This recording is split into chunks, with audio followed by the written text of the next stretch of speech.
Nairobi, Kenya, CNN. Kenyan opposition leader Raila Odinga said he refuses to accept the results of the presidential election, even though the results haven't been announced yet.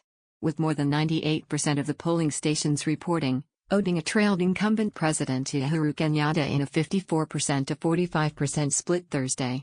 Odinga claims the election was rigged in favor of Kenyatta, with the server hacked as results were transmitted. At a press conference Thursday, members of Odinga's party gave no evidence to back up his claim, citing only unnamed sources at Kenya's Independent Electoral and Boundaries Commission, known as the IEBC. Odinga told CNN he wants an independent audit of the transaction logged to the server. While the challenger said the election was a fraud, former U.S. Secretary of State John Kerry tried to reassure Kenyans the election wasn't rigged. On Thursday, Kerry said he was confident in the integrity of the Kenyan elections and praised the country's election commission for its transparency and diligence. The process is still underway, but we believe that the Elections Commission in Kenya has put together a process that will allow each and every vote's integrity to be proven, Kerry said, noting that there were little aberrations here and there.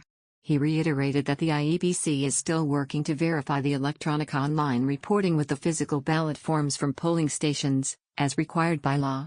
If anything was electronically fiddled with, there is a way to go back and absolutely ascertain what happened in the polling station, he said. So by paper ballots, there is a protection of each and every Kenyan's vote.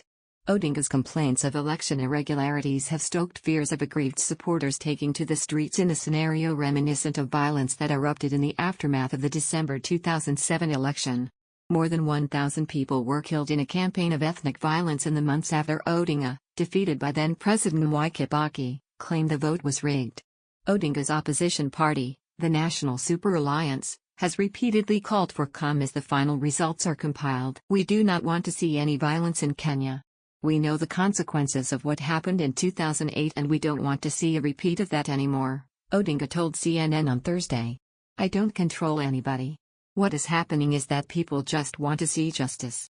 We also hope that the security forces are not going to use excessive force. The election in Kenya, the biggest economy in East Africa and a regional hub, was peaceful and enthusiastic on Tuesday. But confrontations emerged a day later between police and protesters in opposition strongholds in the capital and the western city of Kisumu, leaving at least 2 people dead. On Thursday, Nairobi appeared to be somewhat quieter than usual, possibly due to school holidays and some concern from residents about potential violence.